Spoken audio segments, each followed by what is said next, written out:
Saudações, indivíduos da inquietude. Aqui o silêncio fala, o inconsciente ganha voz, uma jornada interna no mundo externo. Eu sou o Johnny Amorim e este é Entre o Ser e o Mundo.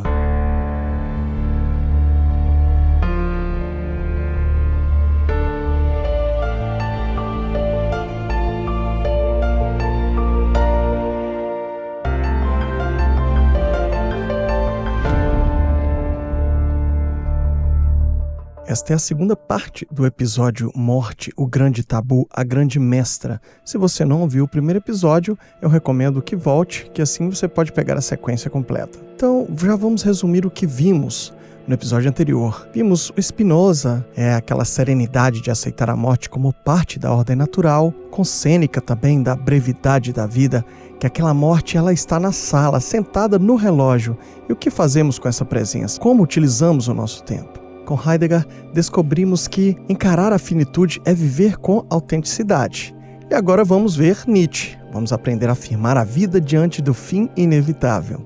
Friedrich Nietzsche nasceu em 1844 na Alemanha, em um mundo que começava a questionar velhas certezas religiosas e morais. Ele não teve medo de olhar para o abismo. Pelo contrário, Nietzsche se aproximou da morte, da própria e da metafórica, para extrair dela a força vital mais pura. Nietzsche propõe o conceito de eterno retorno, a ideia de que a vida que você viveu vai se repetir infinitamente, eternamente, da mesma forma. A ideia dele não era uma crença mística, mas como um experimento de pensamento radical. E se você tivesse que viver esta mesma vida, com todas as dores e alegrias e escolhas repetidas para sempre? Esse pensamento não é para paralisar, mas para incendiar. É um chamado para viver com paixão, coragem e intensidade, pois cada momento é precioso e único. Abre aspas, o que não nos mata nos fortalece. Fecha aspas, Nietzsche não nega a dor e a morte, ele as transforma em matéria-prima para a grandeza. O sofrimento não é um obstáculo, mas um impulso para crescer, para superar-se. Para Nietzsche, a consciência da morte não deve ser um freio, mas um motor. Ela deve nos levar a dizer sim à vida, com todos os seus paradoxos e desafios. A morte, longe de ser um fim trágico, é um catalisador que nos impulsiona para a criação e a afirmação. O filósofo do martelo também nos lembra que a dor não é inimiga, mas parte do processo de se tornar quem somos. É na luta contra o sofrimento que nos descobrimos e nos reinventamos. Essa visão é particularmente importante quando falamos de luto e perda, temas que exploraremos adiante. Mas Nietzsche nos convida a usar a dor para nos transformar, não para nos aprisionar. Eu também pretendo fazer um episódio tratando mais este tema, mais de Nietzsche. E se você gostaria de ter este episódio, me diga aí nos comentários o que mais poderíamos trazer aqui para a discussão. Coloca aí e já vai refletindo. Se essa vida fosse a que você teria que viver para sempre, o que você mudaria agora? Como você pode começar a afirmar sua existência com mais intensidade? Pense.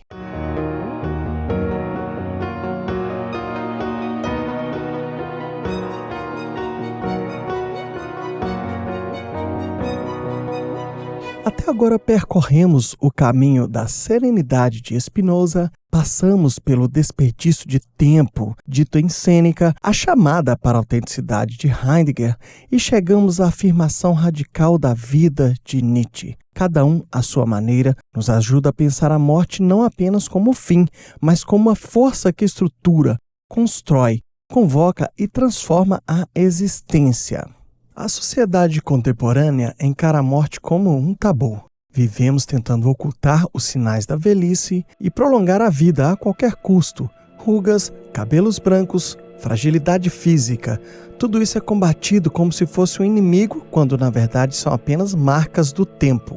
Eu queria aproveitar este momento aqui para falar sobre o mercado da longevidade, que é alimentado pelo medo da morte. Este mercado lucra com o pânico disfarçado de bem-estar. Biotecnologias, suplementos, terapias anti-envelhecimento, criogenia, promessas de imortalidade digital, backup da alma e cérebros em servidores, congelamentos de corpos. Por trás do verniz científico, muitas vezes esconde-se a recusa simbólica da finitude. O Epicuro já dizia: a morte não nos diz respeito. Quando estamos, ela não está. Quando ela está, já não estamos. Veja que frase genial, assim, a princípio simples, mas complexa. A morte não nos diz respeito. Quando estamos, ela não está. Quando ela está, já não estamos. E o Heidegger complementaria, A antecipação da morte é o que nos chama à autenticidade. Ao final, eu vou indicar uma matéria que trata um pouco desse assunto aí de longevidade e tecnologia. Agora vamos fazer aqui o que eu sempre proponho, que é mergulhar nesse encontro da filosofia com a psicologia, essa difícil experiência do luto e como podemos atravessá-la. A morte que pensávamos distante, que cada filósofo tem sua forma aí de enfrentamento, se manifesta para a maioria como uma dor profunda e pessoal, o luto. A psiquiatra Elisabeth Kübler-Ross, em seu clássico Sobre a Morte e Morrer, de 1969, descreveu as 5 fases do luto. Eu me lembro bem a primeira vez que eu tive contato com este conceito, que foi no episódio até da série do Dr. House. Eu fiquei muito curioso em época, fiz até a pesquisa, mas hoje com meus estudos na faculdade de psicologia, eu já evoluí muito a este respeito, mas estou aqui para apresentar a vocês estes conceitos. Então, quando há uma situação de luto, não é só a morte em si, mas a perda de algum objeto, algo simbólico, enfrentamos algumas fases que não são rígidas, sendo a primeira fase, a negação. Falamos diante da situação, isso não pode estar acontecendo comigo. Esse mecanismo inicial de defesa. Depois vem a raiva, a revolta contra o que foi perdido, contra a injustiça da morte. Depois a barganha, tentativas internas de negociar promessas ou esperanças de reversão. 4. A depressão, a tristeza profunda que acompanha a consciência da perda. E 5. A aceitação. A chegada da serenidade não como esquecimento, mas como convivência com a ausência. Portanto, existe uma função na psicologia de psicólogo hospitalar. É uma área até que em algum momento eu gostaria de ter a experiência de trabalhar, viu? Neste contexto, o psicólogo ocupa um papel fundamental no cuidado com o paciente e familiares diante da morte. Sua função não é afastar a dor, mas acolhê-la, criando um espaço seguro para que o sofrimento possa ser expressado sem julgamentos.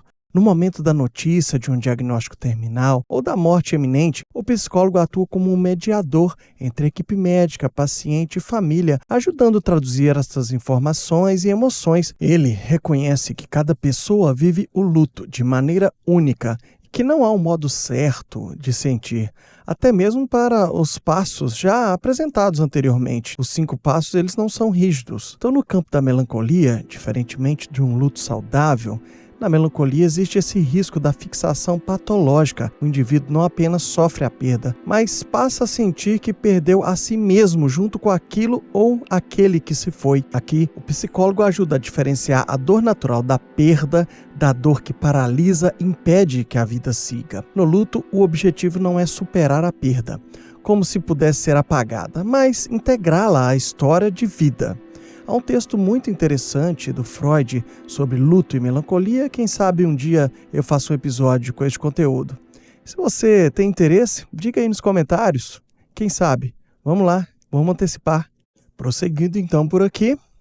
O Spinoza nos lembra que a tristeza pela perda é natural e que podemos encontrar algum consolo ao entender que tudo faz parte de uma ordem maior. Nietzsche, por sua vez, desafia a usar a dor como crescimento para transformar a ferida em força. Na psicologia contemporânea, o luto não é uma doença a ser curada, mas um processo de reorganização do mundo interno. É a reconstrução do sentido, uma reconfiguração da identidade após a ausência. Vamos colocar aqui um exemplo hipotético. Imagine Ana, mãe que perdeu o filho e mantém sua mochila sempre ao lado da cama. Para Ana, essa mochila é mais que um objeto, é um elo, um símbolo de presença. Embora para muitos isso pareça não seguir em frente, a psicologia atual entende este vínculo como parte legítima do processo de luto. A mochila é uma âncora simbólica que sustenta a memória e ajuda a transitar do mundo da presença física para o mundo da memória e do afeto. Vejam também que algumas pesquisas que pude ver em neurociência mostram que o luto ativa áreas do cérebro ligadas à dor física, explicando a profundidade do sofrimento. mas também ativa circuitos de resiliência e plasticidade, capacidade do cérebro de se organizar. Eu até citei este processo no nosso episódio 13, quando eu falava de relações aditivas e de como isso pode ser superado e, de certa forma, reprogramado. Se você não ouviu o episódio 13 e 14 sobre padrões invisíveis que estão ali por trás de relações. Não tem a ver aqui diretamente com o assunto, mas é bem interessante. Voltando então à plasticidade, ela é a base para a esperança. O luto não é um caminho linear nem uma sentença, mas um processo vivo. Eu farei agora uma pergunta difícil. Como acolher a dor sem deixar que ela paralise? E como transformar a ausência em presença simbólica? Pense.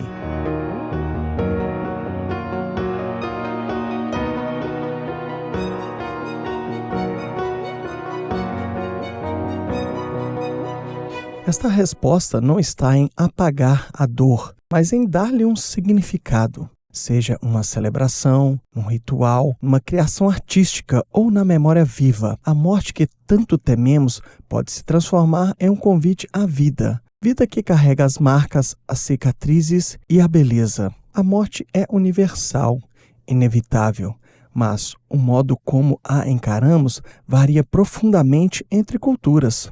Se a filosofia nos oferece o pensamento, a cultura nos entrega a emoção, o rito e o sentido coletivo. Então, no México temos o Dia de los Muertos. A morte é celebrada e não temida. Neste dia, as famílias preparam altares coloridos com fotos, flores, comidas típicas e oferendas. É um momento de encontro com os mortos e com a própria vida. Este ritual mostra que a morte pode ser vista como uma continuidade, uma celebração da memória que mantém vivos os laços afetivos. O Japão tem o Obon, é um festival anual para honrar os ancestrais. As pessoas acendem lanternas que guiam os espíritos, visitam os túmulos e realizam danças tradicionais chamadas Bon-Odori. O Obon é um momento de respeito, reconexão e reflexão sobre o ciclo da vida e da morte. Já o Tibete tem o Bardo Todou, conhecido no Ocidente como Livro Tibetano dos Mortos. É um guia para a alma na transição entre a vida e a morte. Acredita-se que durante o estado intermediário, Bardo, a consciência pode ser orientada para alcançar uma nova experiência ou a libertação final. Este texto revela uma abordagem profundamente espiritual e ritualizada da morte, onde o fim é um portal para transformação.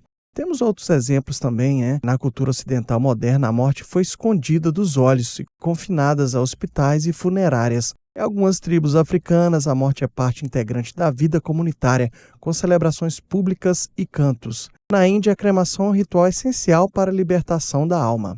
Aqui no Brasil, no nosso país, o dia 2 de novembro é o dia de Finados. É um feriado nacional onde as pessoas se dedicam a visitações, orações e homenagem aos que se foram.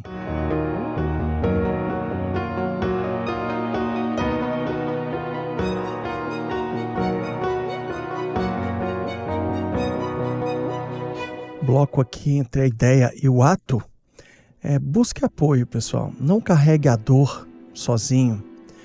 Família, amigos, grupos de suporte, terapia, todos podem ser aliados essenciais. O silêncio muitas vezes amplifica a solidão e a partilha é um antídoto. Aqui no nosso país, no Brasil, temos o atendimento da CVV, que é o Centro de Valor à Vida, que é o telefone que você pode usar em 24 horas por dia sem custo. Tem chat também, tem e-mail. O número do telefone é o 188. Não sofra sozinho. Existem pessoas que estão dispostas a te ouvir e te ajudar. Eu acredito que o gesto que podemos fazer hoje para honrar quem se foi é principalmente cuidar de nós mesmos, pessoal? Opiniões à parte aqui, ainda tem alguns temas que ainda preciso abordar antes de finalizarmos. Tem relevância, sim, para a nossa reflexão de hoje. Que as religiões, em geral, oferecem narrativas de vida após a morte, céu, inferno, reencarnação, ressurreição, que atua como um poderoso antídoto contra o medo de simplesmente deixar de existir. A salvação aqui vem de uma força externa, de uma doutrina. É claro, é um caminho para se viver, mas aqui queremos focar na salvação filosófica, que é a integração da morte em nossa compreensão de vida, transformando a única certeza em um guia para escolhas mais conscientes, para uma existência mais potente, para uma serenidade que nasce da lucidez, em um processo desse autoconhecimento e autorrealização que buscamos ao longo desde a concepção deste podcast, não dependendo destes dogmas ou intervenções divinas, mas da própria capacidade humana de pensar, refletir e viver de forma autêntica. Pode parecer uma certa arrogância, mas eu prefiro pensar que é apenas uma forma para se viver sem dizer quem está certo ou quem está errado. Não é um jogo que algum lado tenha vitória, mas apenas assumir a existência e a sua paz interior, independente da abordagem que te faça feliz, que te preencha. Isto posto, como eu havia prometido, eu fiz uma pergunta. Se você acha que a sociedade poderia existir sem o medo da morte, ou será que, sem este medo, voltaríamos ao caos primitivo? Para responder com propriedade, eu vou trazer um conceito de Thomas Hobbes. Foi um filósofo inglês mais conhecido por seu livro de 1651, Leviatã. Ele oferece uma perspectiva que eu achei inesperada. Eu nunca pensaria numa proposição destas. Para ele, o medo da morte é o motor que impulsiona a criação da sociedade. Veja, em estado de natureza, nós, humanos, vivemos em constante insegurança, temendo a violência e a morte eminente. Esse medo que leva a formar contratos sociais, abrindo mão de uma natureza e até chegarmos a ponto de executar trabalhos indesejados e infelizes para mover esta máquina que nos protege, nos dá segurança e ordem. Olha só, trabalhamos para manter esta máquina porque temos medo de morrer, das motivações aí que nos mantêm no trabalho. E acima de tudo, tememos a morte sim, mas tememos ainda mais a morte violenta, que é principalmente causada pelo outro. Então, Hobbes nos ensina que o medo da morte pode ser transformado em algo construtivo, apesar da questão do trabalho e outras mais que não vai caber colocar aqui agora. Mas ele nos leva a criar laços, instituições e sistemas que nos protegem. Será que, em nossa sociedade atual, ainda usamos o medo da morte para construir algo positivo? Pense.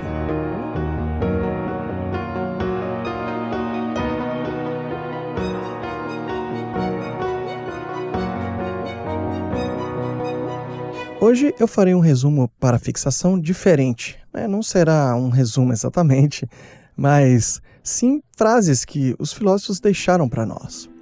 Por exemplo, Heidegger, ele diz que a morte nos chama à autenticidade. Trabalhamos aqui. O Kierkegaard, não trabalhamos desta vez, mas ele diz que a angústia é vertigem da liberdade. Nietzsche, o eterno retorno testa o valor da vida. Epicuro, a morte não é nada para nós. Sêneca, aprender a morrer é sabedoria vital. Marco Aurélio, tudo que é natural não pode ser mal.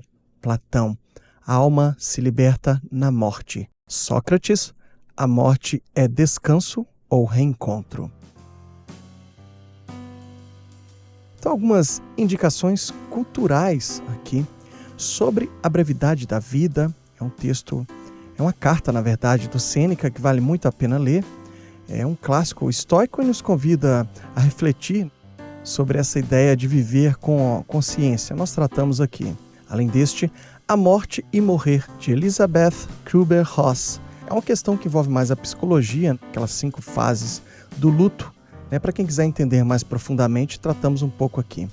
Tem um livro também, A Negação da Morte, Ernest Becker, como reportagem aqui.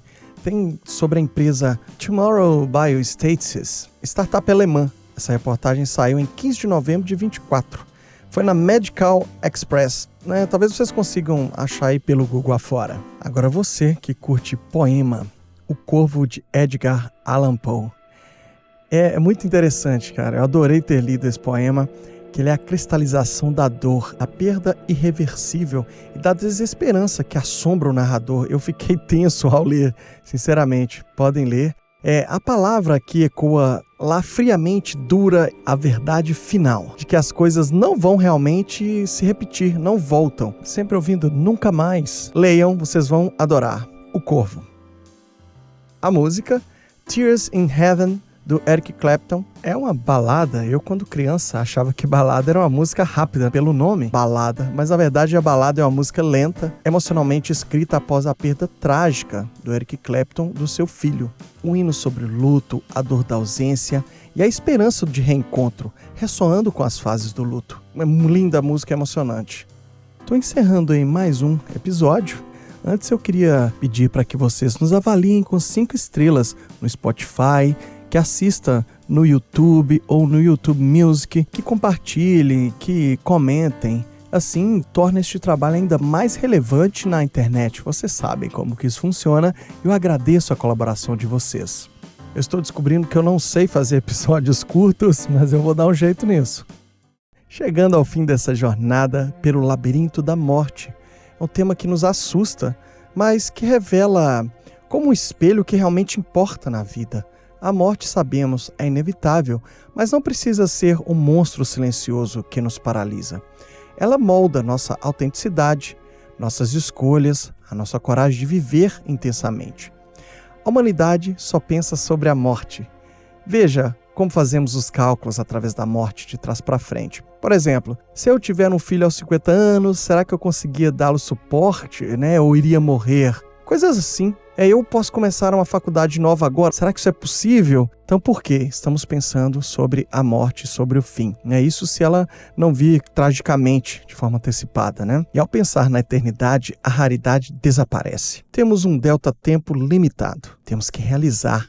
Se isso fosse eterno, não haveria pressa para nada, Talvez não haveria nada, apenas um tédio. No fim das contas, as escolhas são feitas por um tempo de finitude. Escolhemos a forma de vida, pois a vida será vivida com base nessa escolha. Às vezes, gente, não conseguimos escolher um caminho e depois mudar, mas às vezes também conseguimos. Então abrimos mão de outras vidas para viver alguma vida. Se fosse eterno, a angústia desapareceria. Eu fiz um episódio, número 10, com colocações importantes sobre a angústia na nossa vida. Dá uma conferida lá. Então, entre o ser e o mundo, a morte nos lembra que o tempo é finito, que cada momento é único, como já dizia o Corvo de Allan Poe, nunca mais, com seu canto cheio de ais, era a única coisa que era mais certo, nunca mais, as coisas nunca voltam.